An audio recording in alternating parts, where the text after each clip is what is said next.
All right, so today we're going to be talking about analyzing a text. We're going to be looking at uh, picking apart how an author writes so that we can determine why that author wrote. So, for example, we're going to be looking at the various parts of the text to determine what the theme is and to determine what the author's overall message behind the story is. So first we're going to look at Utah's core standards that this covers. We're looking at grades 11 and 12 in language arts, and this lesson covers writing standard 9, which says draw evidence from literary or informational text to support analysis, reflection, and research. This covers objective A, which is to demonstrate knowledge of 18th, 19th, and early 20th century foundational works of American literature, including how two or more texts from the same time period treat similar themes or topics.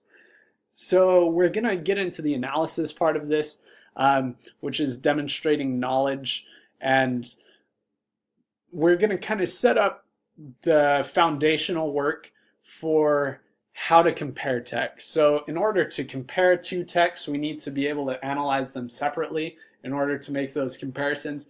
So today we're not going to get into directly comparing two texts. However, this is sort of the background information that you will need to know in order for us to get to that point. So if we get into it a little bit more, we're going to discuss textual analysis today. So what is a textual analysis? Well, a textual analysis is when we analyze or pick apart how an author wrote something in order to help us better understand why he or she wrote it. So we are looking at the various elements that we can find within the text to determine what the theme is, what the message is, what we're supposed to be getting out of it.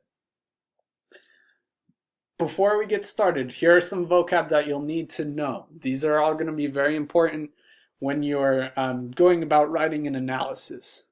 So our first word here is diction.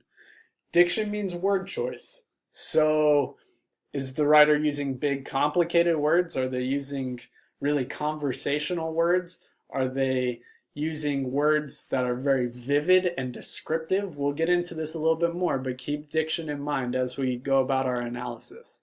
Next word here is syntax. This is the way sentences are put together. So does the writer use very short sentences? Do they use very long sentences? Do they use a combination of both? That's important to realize as we analyze a text because it influences the message. Next item is voice. And voice is the way that the narrator sounds.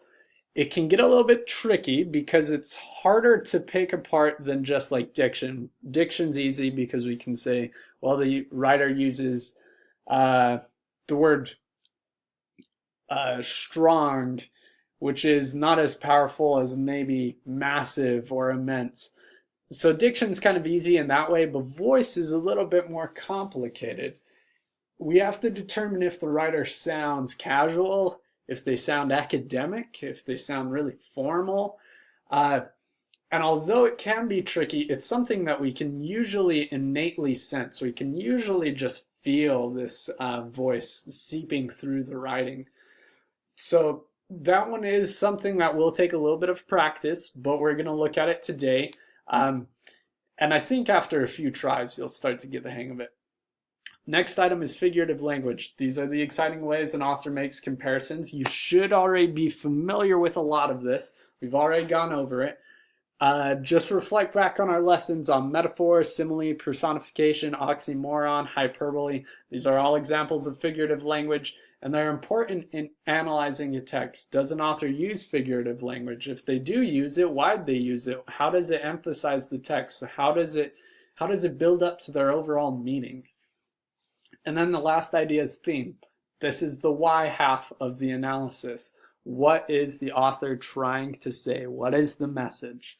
So once we've looked at diction, syntax, voice, figurative language, all these elements and put them all together, they should add up into some coherent theme.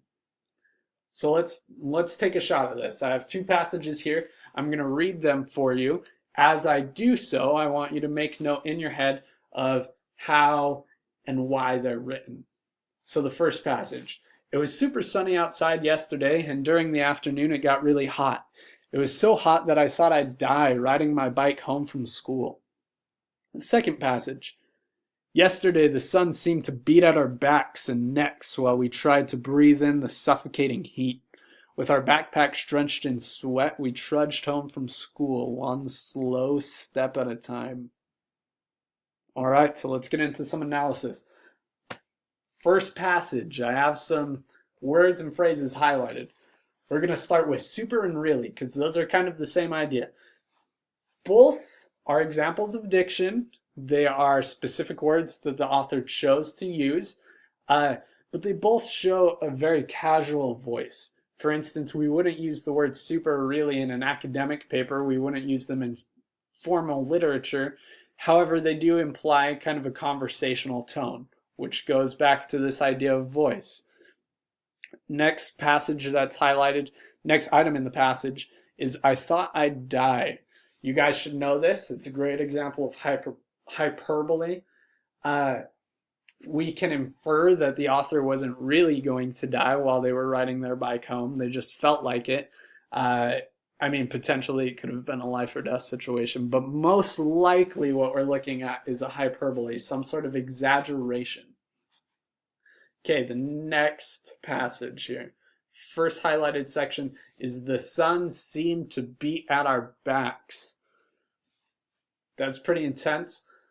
Some figurative language there. You should know what's going on. It's personification. The author has granted the sun, an object, the power to do something human, the power to beat at someone's back. That's an action that a human would do, but we've given it to the sun. So that's a good example of figurative language here. And then we have two verbs highlighted. We have tried and trudged. Tried, we tried to breathe. That shows some sort of struggle. It's not easy to breathe. They have to consciously focus on breathing because it's so hot. The next verb here is trudged. That's a lot stronger than simply walked. It shows some sort of struggle again. So those are prime examples of diction. Okay, so now we're going to kind of get into the thick of it, the real part of the lesson. What I'm going to do is I'm going to read a passage from The Catcher in the Rye. We've been reading this together as a class, so you should be familiar with it. And as I read, I want you to look at different parts that stand out to you. How can you analyze the text? Remember to look at that how and why. How did the author write? Why did they write? I've also highlighted some sections to give you some clues since we're just starting out on this. But I want you to make notes of what you find because tomorrow there will be a writing assignment in class and I will be asking you to kind of do an analysis for me. So I want you to make good notes now and we'll get started. If you really want to hear about it, the first thing you'll probably want to know is where I was born and what my lousy childhood was like and how my parents were occupied and all before they had me and all that David Copperfield kind of crap. But I don't feel like going into it if you want to know the truth. In the first place, that stuff bores me. And in the second place, my parents would have about 2 hemorrhages apiece if I told anything pretty personal about them. They're quite touchy about anything like that, especially my father. They're nice and all, I'm not saying that, but they're just touchy as hell. Besides, I'm not going to get into my whole goddamn autobiography or anything. I'll just tell you about this madman stuff that happened to me around last Christmas, just before I got pretty run down and had to come out here and take it easy. I mean, that's all I told DB about, and he's my brother and all. He's in Hollywood. That isn't too far from this crummy place, and he comes over and visits me practically every weekend. He's going to drive me home when I go home next month, maybe. He just got a Jaguar, one of those little English jobs that can do around 200 miles an hour. Cost him damn near $4,000. He's got a lot of dough now. He didn't used to. He used to be just a regular writer when he was home. He wrote this terrific book of short stories, The Secret Goldfish, in case you never heard of him. The best one in it is called The Secret Goldfish. It was about this little kid that wouldn't let anybody look at his goldfish because he bought it with his own money. Killed me. Now he's out in Hollywood, DB, being a prostitute. If there's one thing I hate, it's the movies. Don't even mention them to me. Okay, so you've made it through the first lesson, or at least the majority of it. If you have any questions, I want you to go back and reflect on the slides that we've already covered. Now again, you should have made some clear notes about The Catcher in the Rye, which we just read. Remember the main ideas of how it was written points to why it was written. How it was written points to why it was written. That's a big idea here. And remember, there is a writing assignment tomorrow where I'm going to ask you to analyze part of The Catcher in the Rye. So I hope you've made good notes on that. Now, let's go back and I'll point out some ideas really quickly. It's about time to wrap up, but I want to make sure you're comfortable with a few of these. I highlighted you.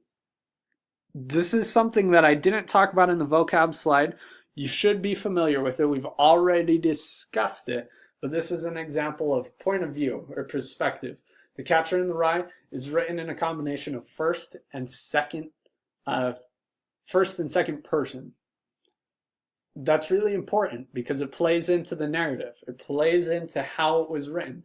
I want you to just think about that. You don't have to be totally comfortable with it, but I want you to kind of just play with that idea. Why do you think that matters? Why did I highlight it? If you have questions, you can talk to me tomorrow or you can email me. Lousy. You should know that one. Same with crap. We have some diction going on there. That stuff bores me. Would we find that in an academic piece? Would we find that in a more formal piece of literature? What type of voice might that imply? Think about that. 2 hemorrhages apiece. If his parents find out that he's told details about their lives, are they honestly going to have 2 hemorrhages? Are they both going to just die spontaneously? Think about what that might be an example of. Touchy as hell. We have this idea of voice again. I got pretty run down. Another example of voice, maybe. He's in Hollywood. Look at how long that sentence is. Compare it to how long other sentences in this passage might be. Reflect on what piece of vocab that might point to. Then we have this crummy place. Maybe a little bit more voice. Then we have maybe. He's qualifying himself. Would we do that in academic papers? Would we do that in formal literature? I want you to think about that. 200 miles an hour. Remember when The Catcher in the Rye was written? It was written during the 40s, 50s, that time period. Jaguars at that time could not drive 200 miles an hour. They didn't drive that fast. So what would this be an example of if he's exaggerating the truth? I'm going to let you go through the rest. I'm going to let you kind of analyze and pick that apart yourself. But remember to write those notes. And again, great job making it through the lesson. Thank you for watching. And I will see you tomorrow in class.